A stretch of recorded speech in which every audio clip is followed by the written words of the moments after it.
morning, Grace Point. I'm Laura Booker. And I'm Mike Booker. And we are thrilled to be doing the welcome this morning. We've been at Grace Point for about a year and a half with our two girls, Eva and Mila, who are 3 and 5. And we just love how welcoming and accepting and loving the Grace Point community is. We really miss seeing everybody in person, but we love being able to chat with everybody during the service each week. So this week is our last week in the special series, Bible Stories for Grown-Ups. Huge thanks to Josh for putting all that back together. It's been awesome. And a special shout out and welcome to those joining us from around the country and all over the world. It's really been awesome to have everybody join us online. If you have not yet signed up for our weekly email communication, you can do that at gracepoint.net/subscribe. Thanks. Good morning and welcome to Grace Point. Welcome to Grace Point. We are a progressive Christian church, loving our community by gathering in our homes. Even as we practice social distancing, we're asking big questions about what it means to be human, what it means to love our neighbors, and what it means to follow Christ. We're cultivating a safe virtual space to deconstruct or reconstruct, to question and to grow. We are welcoming, affirming, and fully inclusive. Because who you are and who you love are celebrated here. While we may be physically apart from one another, we believe we're never truly alone. You are never alone. We're together in this. We're together in this. So even though we can't give you a hug just yet, We want you to know that you are beloved. You are included. and you are affirmed. Welcome to Grace Point. Welcome to Grace Point. Welcome home. Welcome home. Welcome home.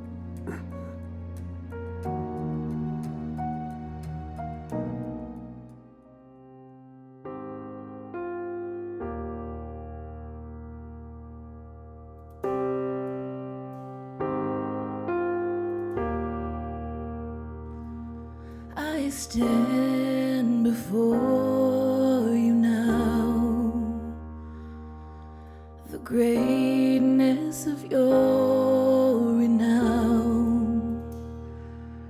I have heard of the majesty and wonder of you, King of heaven. In humility I bow as your love in wave after wave crashes over me, crashes over me. For you are for us, you are not against us.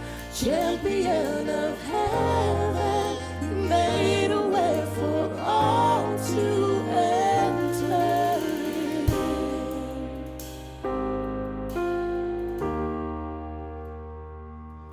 I have heard you call my name. I have heard the song of love that you sing. Oh, so I will let you draw me out beyond the shore into your grace. Oh, your grace and your love in wave after wave crashes over me, crashes over me. For you are for us, you are not against us. Champion of heaven, you made a way for all to enter in.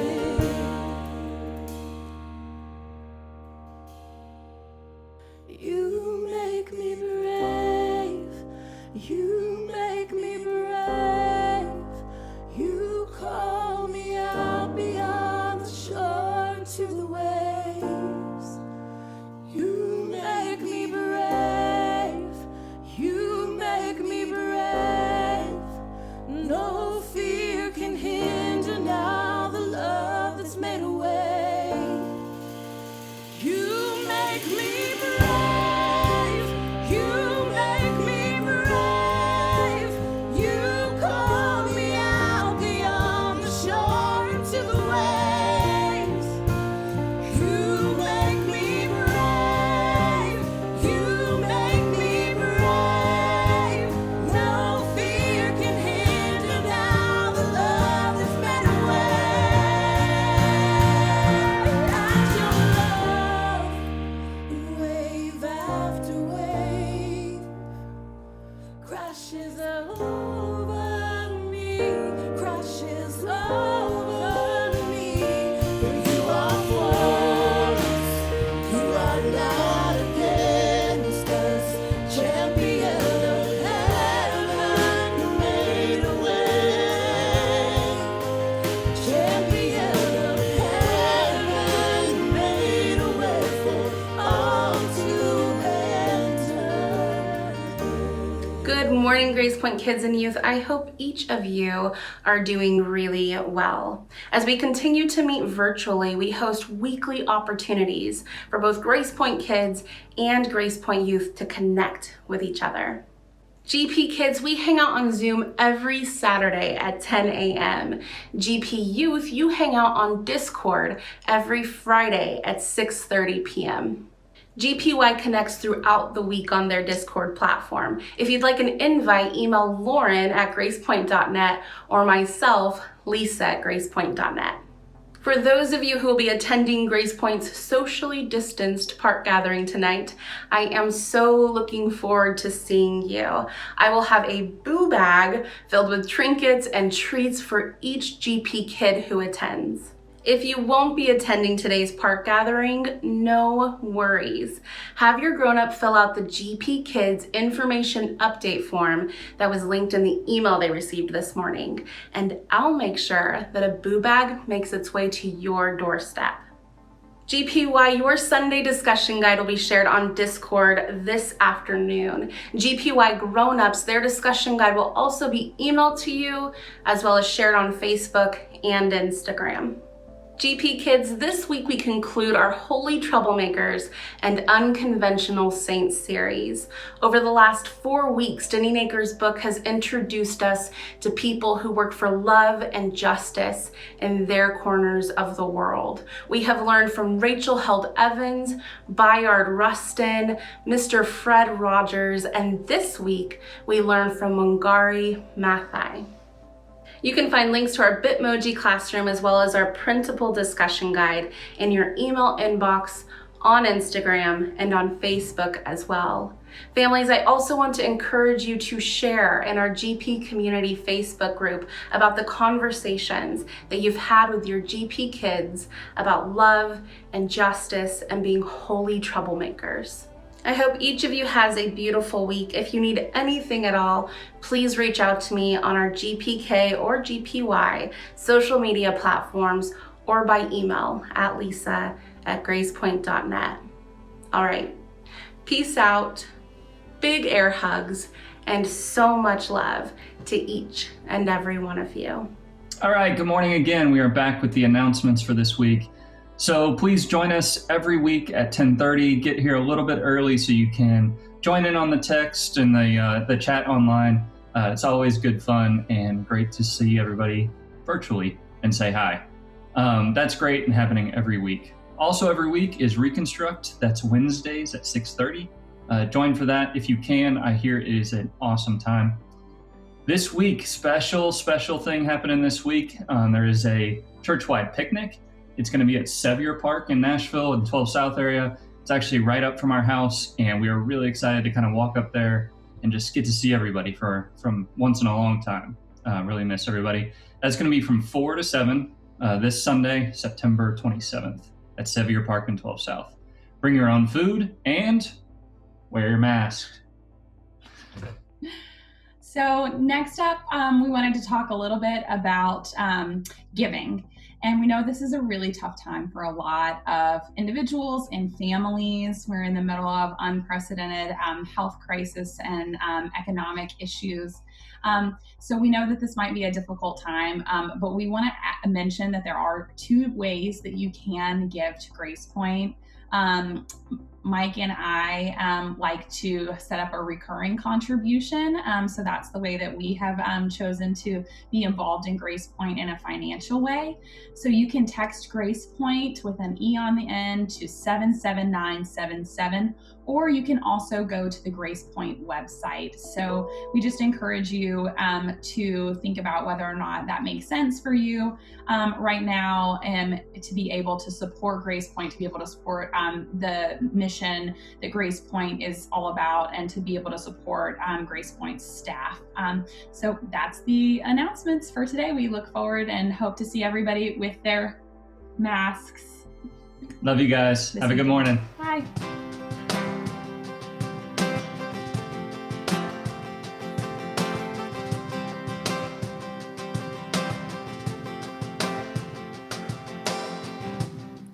Now the darkness fades into new beginnings as we lift our eyes to a hope beyond.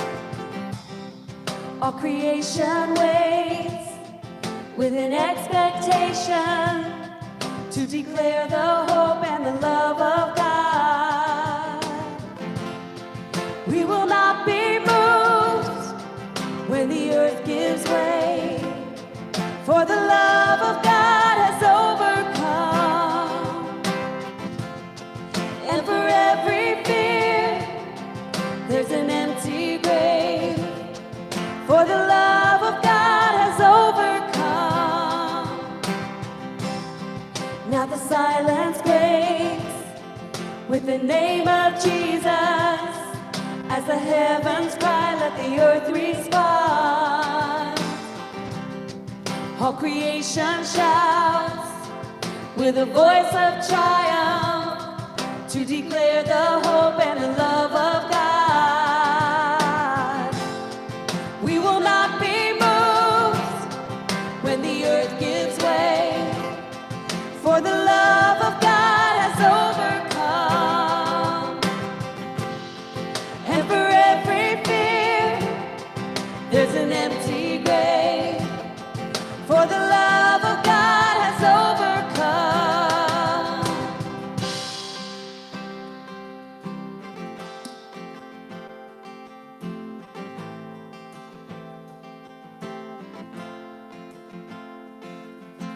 We shall live forever. Strongholds will surrender, for the love of God has overcome. Fear won't overtake us. We won't let it break us. God is love, and all will overcome. We shall live forever. Strongholds will surrender, for the love of God has overcome.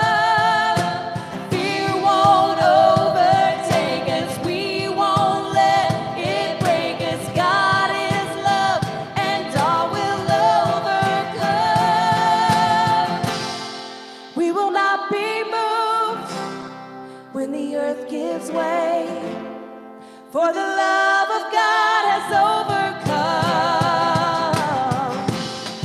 And for every fear, there's an empty grave, for the love of God has overcome.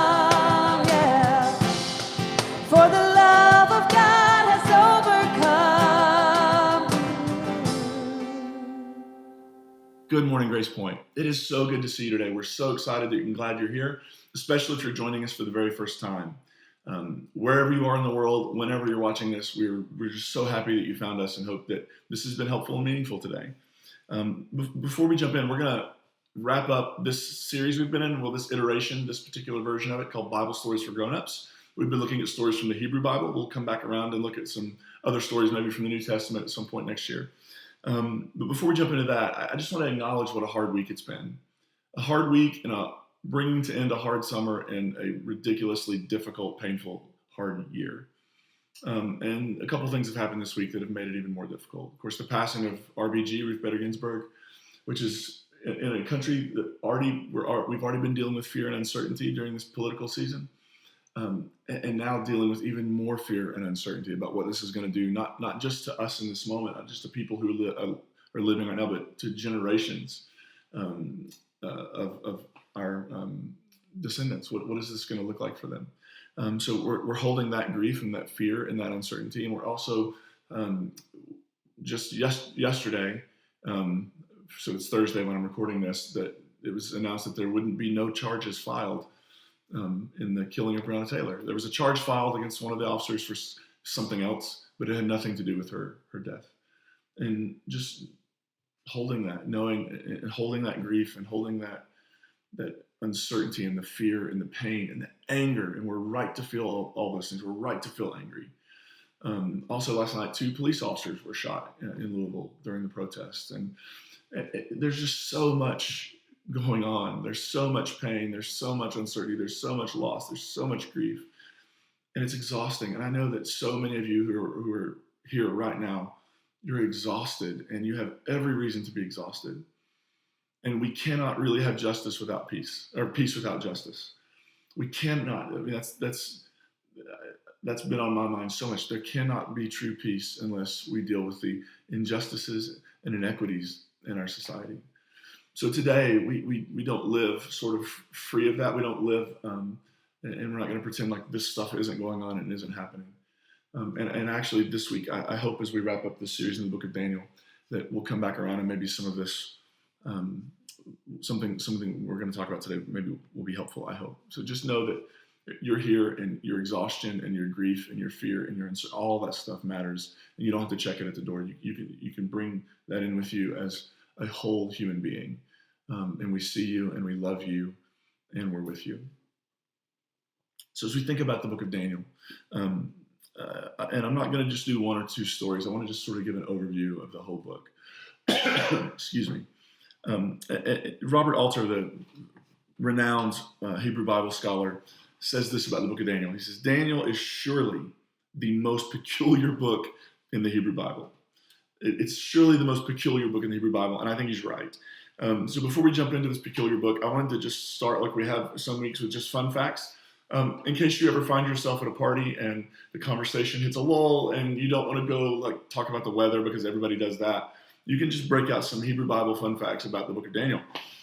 Daniel is considered the latest book of the Hebrew Bible, which means it was written last. There's a few reasons that scholars believe that. Some of it has to do with language, but then some of it has to do with the fact that Daniel is the only book in the Hebrew Bible that mentions a resurrection and sort of like judgment day, that sort of scenario at the end in chapter 12. Daniel references that. And that is something that didn't exist for the majority of the Hebrew Bible and the people who lived in it. So the book of Daniel, we think, is a late date because it references things that actually were being learned during the time that Daniel was written, and we'll talk about that. So just like Ruth, the book of Daniel is placed in different places in the Hebrew Bible and in the Christian Old Testament. In the Hebrew Bible, first in the Christian Old Testament, the book of Daniel appears in a group of writings called the major prophets. Now, that's not a value judgment, like these are the major and these are the minor, although they are called minor. That's not a value judgment. It just refers to the length of the books. So with Isaiah, Ezekiel, Jeremiah, and Lamentations, the book of Daniel is placed in the major prophets. In the Hebrew Bible, though, Daniel is placed in the writings. So there are three sections to the Hebrew Bible. There's the Torah, which means law. There's the Nevi'im, which means prophets. And then there's this section called the Ketuvim. And the Ketuvim, it means writings. It's all these other miscellaneous writings. So we talk about Psalms and Proverbs and Job. In the Hebrew Bible, you'd also be talking about Lamentations and Ruth, Song of Songs. So Daniel is considered to be part of the writings, not part of the prophets. And I think that actually is important because I think in the Protestant placement, it makes us think Daniel is something that it isn't. And then we lose sight of the fact that what Daniel's trying to do gets muddled and lost when we want to take it literally. And we can come back to that as well. There are 12 chapters in the book of Daniel, but there are actually other stories that were written that reference this character and are part of this book in certain canons. So the additional 3 stories are found. If you wanted to read them, you could find them in the Apocrypha, right, which is this collection of texts that isn't necessarily, they're not canonical for Protestants, but they are considered valuable, like the books of Maccabees, and then there are these 3 other texts about Daniel. One is called the Prayer of Azariah and Song of the 3 Holy Children. One is called Susanna and the Elders, and the other is called Bel and the Snake, B-E-L and the Snake. They're fascinating. I'd recommend giving them a look. Chapters 1 and 8 through 12 are written in Hebrew. And then chapters 2 through 7 are written in Aramaic. And the Hebrew, Alter points out that the Hebrew is not particularly good Hebrew. So it seems like it wasn't the writer's first language. Aramaic was, and Aramaic was the language in Palestine during the period when the book of Daniel was actually written. So that's also what gives it a later date. Daniel is divided into 2 parts. Chapters 1 through 6 are kind of a court history, which gives these stories, I would call them parables, of Daniel and some other Hebrew children who are in Babylon in exile. And then 7 through 12 contain some 4 apocalyptic visions. And more about that word. The book, we've talked about this, but I think it's so important to keep referencing it. Daniel is an example of apocalyptic literature. It's similar to the book of Revelation in the New Testament. The problem is that lots of people think that this kind of literature is about predicting the future. And that's actually not the case. But that's why the end times racket has made so much money. And people who are continually wrong about when the world's going to end keep making money revising their dates, right? People keep listening to them. Apocalyptic has nothing to do with the end of the world. It's more about the end of an age. Maybe say the end of an era. The apocalypse literally means unveiling. The author is sort of pulling back the curtain and showing the readers that while things may seem bleak and hopeless right now, and can I get an amen? that God is actually at work and God is working for their liberation. So it's written to people in suffering and oppression and persecution. Characteristics of apocalyptic literature include oppression, the context of oppression, that they're often angelic beings which interpret visions and dreams. There's a ton of symbolism, and there are all these contrasts between light and dark, good and evil, the present age that's like wicked and falling apart, and the age that's to come, which is looked forward to. And so I mentioned this before with Ruth and Jonah specifically, but there are two different contexts for Daniel. There's the narrative context, and what I mean by that is it's when the story is set, the setting of the story. And then there's the compositional context, which is when the text was written.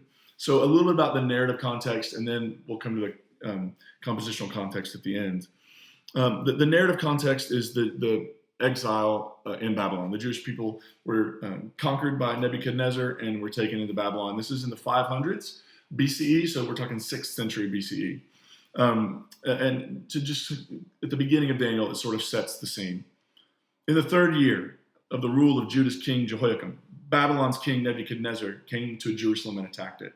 The Lord handed Judah's king Jehoiakim over to Nebuchadnezzar, along with some of the equipment from God's house, from the temple. Nebuchadnezzar took these to Shinar, which is an old way of saying Babylon, to his own God's temple, putting them in his God's treasury. Nebuchadnezzar instructed his highest official Ashpenaz to choose royal descendants and members of the ruling class from the Israelites, good-looking young men without defects, skilled in all wisdom, possessing knowledge, conversant with learning, and capable of serving in the king's palace. So essentially the best of the best are taken from Jerusalem when it's conquered and brought into Babylon, and the best of the best of the best of the best are going to serve in Nebuchadnezzar's court. Now, in the beginning, we know that some of the chronology is wrong in the sense of who was a king and how long they served and all of that. So this is maybe an indicator that we're stepping into a parable. So the context of the book of Daniel is a period known as the Exile. Babylon had come in and destroyed Jerusalem, destroyed the temple, and deported the best and the brightest. And you can find that story in 2 Kings 25. It's the resistance to this attempt. So they take them to Babylon, and the goal is to absorb them into Babylonian culture and indoctrinate them with Babylonian religion, politics, philosophy, all that stuff. So it's essentially about the Israelites are being taken away from their land, and the king of Babylon is also trying to take them away from their culture. It is the resistance to this attempt to absorb and indoctrinate that is the center of this, we said, the impetus, the thing that is causing the book of Daniel to be written. And so many of these stories are well known. There's so many of them are flannel-graphable. And so I want to go through some of the early stories just briefly. We're not going to read them all, but I just want to go through briefly. So in chapter 1, after what we just read, King Nebuchadnezzar gives his chief of staff some directions to prepare these young Israelites, the best of the best of the best of the best, to serve in his court. One of the ways they're going to do that is they're going to get a ration of food every day from the king's table and an allotment of the king's wine. And Daniel and there are 3 others who, they're called something different here, but later their names are changed to Shadrach, Meshach, and Abednego. So Daniel and these other 3 Israelites refuse to eat the food because they believe it would pollute them because it's not kosher. And so they refuse, and they insist on going vegetarian. And in the end, they sort of do it as a trial period. And in the end, Daniel and the other 3 are better looking and in better health than all the others. And the implication here is that God, as a result of their faithfulness to keep kosher, God took care of them. Chapter 2, we find out Daniel can interpret dreams.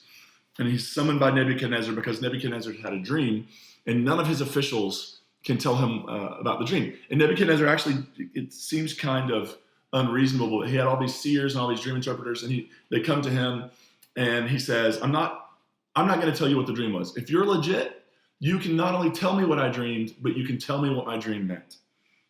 And they couldn't. They said, we need to know the dream. So they're not legitimate. These sages couldn't do it. Nebuchadnezzar got angry and decides to kill every sage in Babylon, including Daniel and his friends. But Daniel is able to, he comes before the king and he's able to recount the dream and he's able to offer the interpretation. And here's just a snippet of chapter 2. King Nebuchadnezzar bowed low. As a result, Daniel gets this right. King Nebuchadnezzar bowed low and honored Daniel. The king ordered that grain and incense offerings be made to Daniel. The king declared to Daniel, no doubt about it, your God is God of gods, Lord of kings, and a revealer of mysteries because you were able to reveal this mystery. The king exalted Daniel and lavished gifts on him, making him ruler over all the province of Babylon and chief minister over all of Babylon's sages. So what does Daniel do? Daniel's faithful. He comes up. He essentially does what nobody else can do, and he converts the king. Now, he doesn't really convert the king because the next chapter, the king has totally gone back. The point isn't the literal nature of these stories. The point is what they're teaching, that they're being written to people in the context of persecution and oppression, and they're offering a way forward. Chapter 3, Nebuchadnezzar makes a golden statue. And whenever people hear this specific music play, the people are all supposed to bow down and worship the statue. Now, there are 3 exiles, Shadrach, Meshach, and Abednego. They refuse to participate. So there's this big golden statue, and the music plays, and they're supposed to bow down. And they don't do it. Instead, they protest. Imagine, I know we live in such a different world. Imagine today that there was a time when people hear some music play, and there's a prescribed cultural response to that music. That maybe you're supposed to stand up, and maybe a football player decides that because of the injustice that is being done to people of color, black and brown people of color in our country, they decide not to. They decide to protest. And imagine that the rulers get so angry at them for protesting and demand that they respond. And imagine that somebody loses essentially their sports career because they chose to kneel for justice. I mean, these stories don't sound like completely out of left field, right? And so Shadrach, Meshach, and Abednego protest, and people vilify them. And there's sort of the plot in this story that's building here is that the sages are jealous and they're going to try to get them in trouble. As a result, the king finds out they refuse to participate. They're protesting. And as a result, they're given one more opportunity to comply. And when they don't, the king decides he's going to throw them in a fiery furnace. And listen to their response to the king. Nebuchadnezzar said to them, Shadrach, Meshach, Abednego, is it true that you don't serve my gods? And this is the same king who the chapter before was saying that Daniel's God is God of gods, Lord of them. Is it true you don't serve my gods or worship the golden statue I've set up? If you are now ready to do so, bow down and worship the gold statue. I made you hear the sound of the horn, pipe, zither, lyre, harp, flute, and every kind of instrument. But if you won't worship, you'll be thrown into a furnace of flaming fire. Then what God will rescue you from my power? You do what I say, or I'm going to kill you. And then what God's going to show up in a fiery furnace for you? Shadrach, Meshach, and Abednego answered King Nebuchadnezzar. We don't need to answer I love this. It's so gutsy and courageous. We don't need to answer your question. If our God, the one we serve, is able to rescue us from the flaming furnace of flaming fire, from your power, your majesty, then let God rescue us. But if God doesn't, know this for certain, your majesty, we will never serve your gods or worship the gold statue you set up. This is guts. You know what? If our God rescues us, fantastic. Even if our God doesn't rescue us, we're not bowing down to your statue. We're not worshiping you. We're willing to play this out. We're willing to lose our lives over this. And Nebuchadnezzar this is resistance. And Nebuchadnezzar is so furious. He has the furnace heated to 7 times the level of heat. And it's actually so hot that the people who put the 3 Hebrew boys in, that as they're putting them in, they are burned. They are killed and consumed by the flames. Just the people who are near it. And to Nebuchadnezzar's shock, when he looked into the fiery furnace, he saw not 3, but 4 people walking around unharmed by the flames. And further, when he brings Shadrach, Meshach, and Abednego out, their clothes don't even smell of fire. And in response, Nebuchadnezzar once again proclaims that this God is the God, right? There are other stories. There is a new king who actually was never really king, who is in charge, and he sees writing on the wall. Daniel survives a lion's den because rather than abiding by a new law that only the king could be prayed to and worshipped, Daniel continued to pray and worship his God.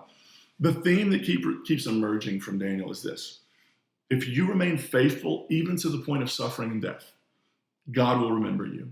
You will not be abandoned. Your death won't be the end. Right? That's what's emerging here, is this call to faithfulness. Yes, you may suffer. Yes, you may die, but God will not abandon you. God will not leave you. God will vindicate you. And then the rest of Daniel, 7 through 12, is sort of the point, the overarching point is that the empires that had oppressed the Jews up to this point and the Israelites up to this point were all inhumane, beastly, and they all ended up going away. In the vision, my favorite part of this story in chapter 7, there's this vision where a figure is introduced called the Human One. In older translations, it's called the Son of Man, literally a human, who ends up being seated next to God, being sort of raised up and seated next to God. And this was a central image for the first Christians' understanding of Jesus, was Jesus is the human one who's been raised up to the right hand of God. So that's the narrative context: Babylon, persecution, suffering. The compositional context, when this book was written, actually is the 2nd century BC. So the stories are set in the 6th century, but it was written in the 2nd century. And so Daniel was set in the 500s, but this text was composed during the 100s, during a very turbulent time that actually threatened the existence of the Jewish people. So what happened during the 2nd century BCE? Well, we have to back up a little bit, because in June 323 BCE, so June of the year 323 BCE, something happened that changed the world forever. At the age of 32, Alexander III of Macedon, better known to history as Alexander the Great, died unexpectedly.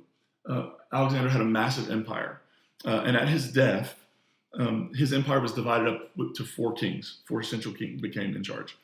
2 of the greatest were one named Ptolemy, who ruled Egypt, and then another, Seleucus, who ruled Babylon, and eventually ruled, when the territory was expanded, eventually ruled Israel and Palestine. The Seleucids instituted a program of Hellenization. Hellenization is the spread of Greek culture, ideas, religion, language, philosophy, all of that stuff. They introduced this program that everybody in his empire is going to become Greek. They're going to take on Greek culture. I refer to it as the Greekification of the world, right? Everything's going to be Greek. And then so let's fast forward. September of 175 BC, a ruler named Antiochus IV, who took the name Epiphanes with him. So Antiochus IV Epiphanes. Epiphanes means God made manifest. He takes the title Antiochus IV, God in flesh, right? He takes this, and so he definitely has a healthy or a deeply unhealthy self-esteem. He becomes king of the Seleucid Empire. In 167 BC, Antiochus orders that an altar to Zeus, the Greek god, be set up in the Jewish temple, and that an offering, like a swine offering, be made to him. So it's an idol in the temple of God, and an unclean animal being sacrificed to the idol in the temple of God. By the way, in the book of Daniel, he talks about the abomination that causes desolation. It's also used by the writer of Mark to describe what the Romans were doing. So a lot of people read this as like someday there's going to be an abomination of desolation. Actually, it happened when Daniel talks about it. Daniel's referencing this event in 167. This ends up being the last straw. A Jewish family known as the Maccabees start a revolt. And eventually the Maccabean revolt took back the temple, and it got rid of the empire, and they had about 100 years between the late 160s and the year 63 BCE. They had a period of history of freedom and self-rule. Now, in the year 63 BCE, the Romans came in, and the rest is history.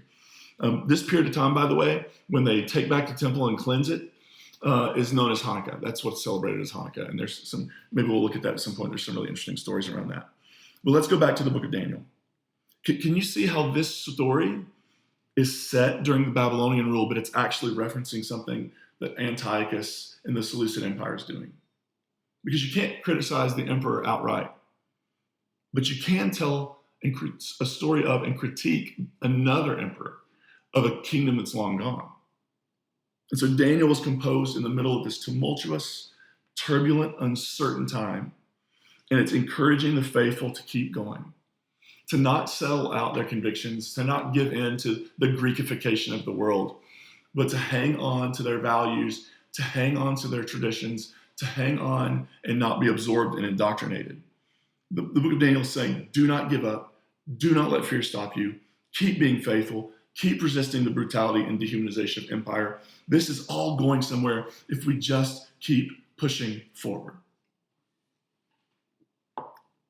Which kind of leads me to ask, does the book of Daniel have anything to say to us today? Right? Does it have anything to say? And this is 2nd century BCE. We live in the 21st century CE. A lot of time has gone by. The world has changed many times over. Does this story have something to say to us? And here's just a few of the things that came to my mind. I think one of the questions we have to ask is, how do we resist the empire without playing by the rules of the empire? And here's what I mean. If in seeking to resist the empire, we do the exact same things the empire does, then we've sort of lost our, we might say, moral authority. We've sort of lost our ability to offer a better vision for the world. If we just play by the empire's rules, if we do exactly what they do, retaliatory to them, then we've essentially lost our ability to offer a better world. It's just going to end up being another empire. It's just going to be another system that excludes. It's just going to be another system that makes the world more fraught, divided, and difficult. So how do we do that? I think Jesus in the New Testament talks about this a lot, right? This is the turn the other cheek. This is, carry the pack an extra mile. This is the love your enemy. It doesn't mean that you don't resist. It means you resist differently. Jesus actually tells his disciples, resist, but don't, and he actually uses the writer uses, in the New Testament, uses a Greek word that means to do not stand violently. Because Jesus actually at one point says, don't resist them. But it literally means do not violently, is a military term, do not violently resist them. How do we do this? Well, we march. We use our voices.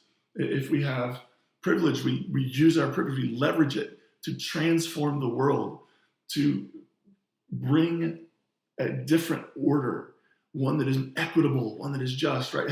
So I think we have to be asking, how do we resist the empire without becoming the empire? How do you defeat the monster without becoming a monster yourself? Because if you do, the world isn't ultimately going to be better. It's just going to be another version of the same stuff that keeps the pain going around in the world.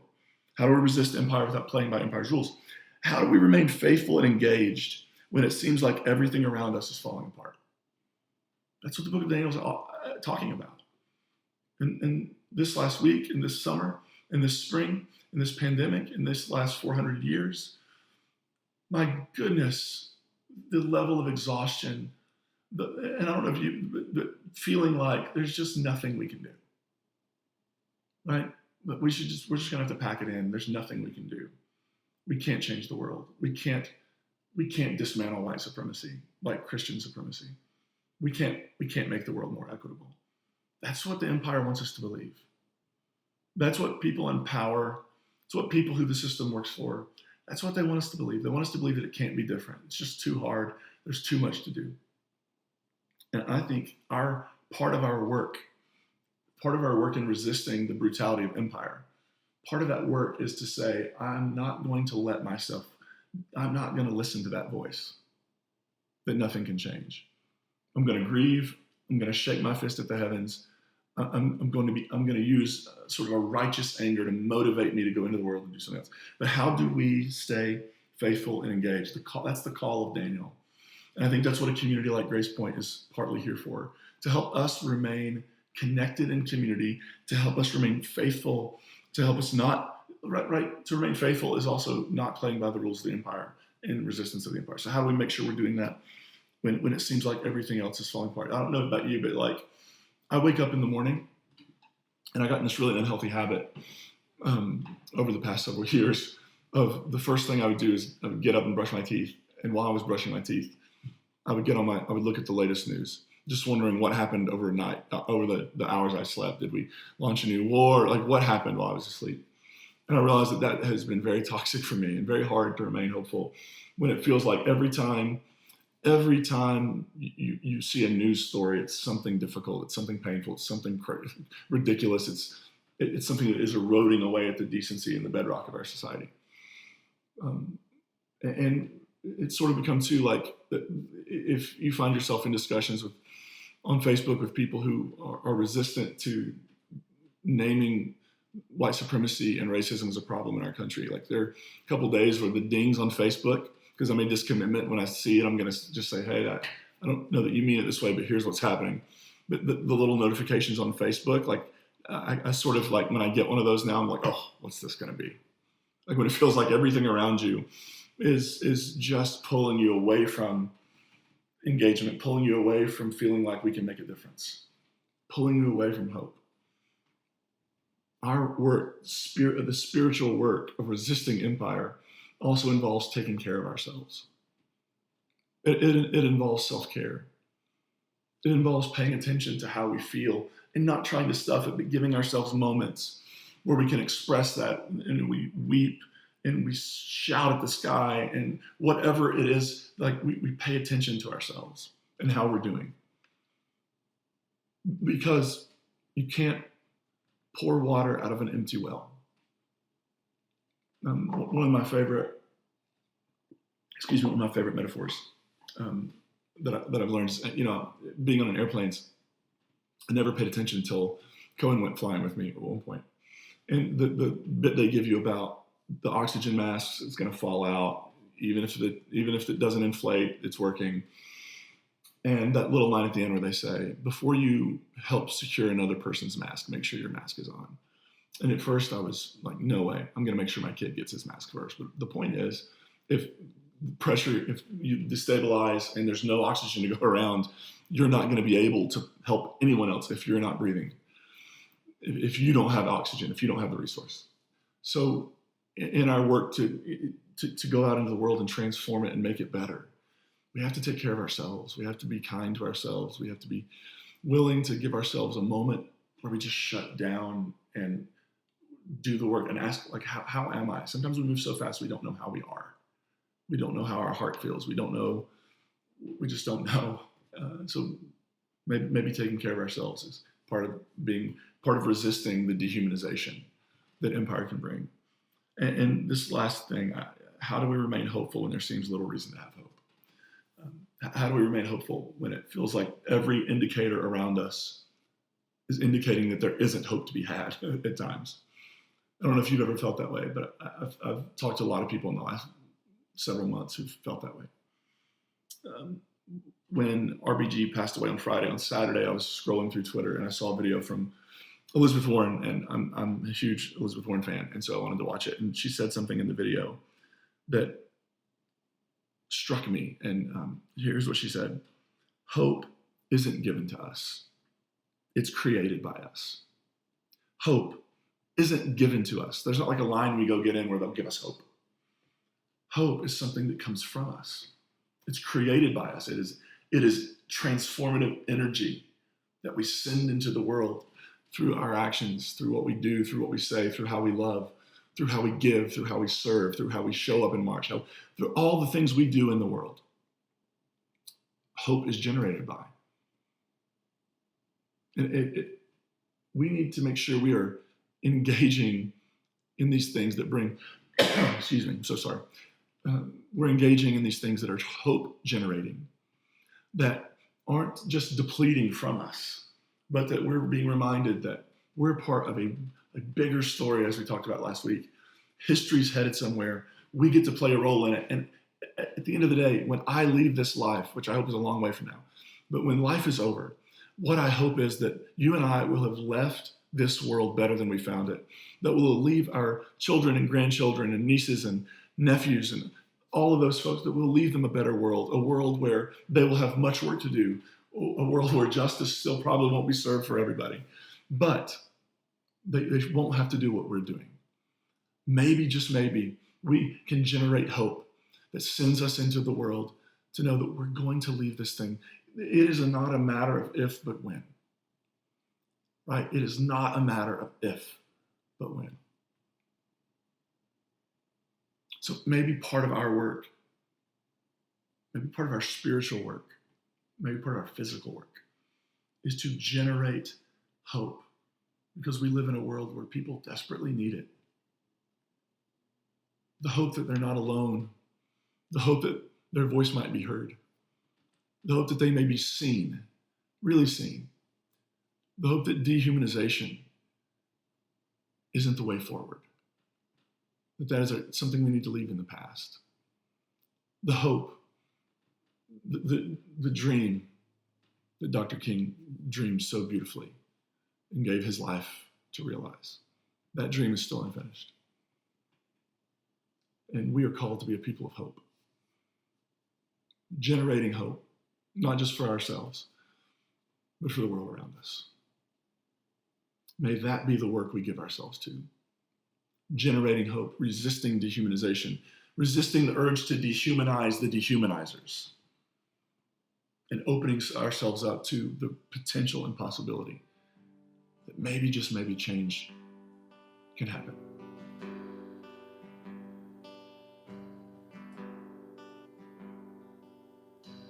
Blessed are the ones who do not bury all the broken pieces of their heart. Blessed are the tears of all the weary, pouring like a sky of fallen stars. Blessed are the wounded ones in mourning, brave enough to show us all their scars. Blessed are the hurts that are not hidden, open to the healing touch of God. The kingdom is yours. The kingdom is yours. Hold on a little more. This is not the end. Hope will be restored. Peace will come again. Blessed are the ones who walk in kindness, even in the face of great abuse. Blessed are the deeds that go unnoticed, serving with unguarded gratitude. And blessed are the ones who fight for justice, longing for the coming day of peace. Blessed is the soul that thirsts for righteousness, welcoming the last, the lost, the least. The kingdom is yours. The kingdom is yours. Hold on a little more. This is not the end. Hope will be restored. Peace will come again. The kingdom is yours. The kingdom is yours. Hold on a little more. This is not the end. Hope will be restored.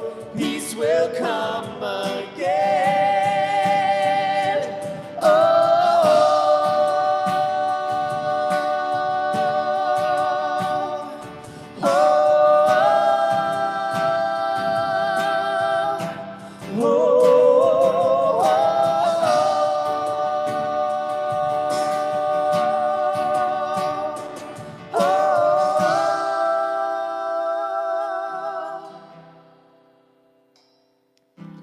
Blessed are the ones who suffer violence, still have strength to love their enemies. Blessed is the faith of those who persevere. As though they fall, they'll never know defeat. The kingdom is yours.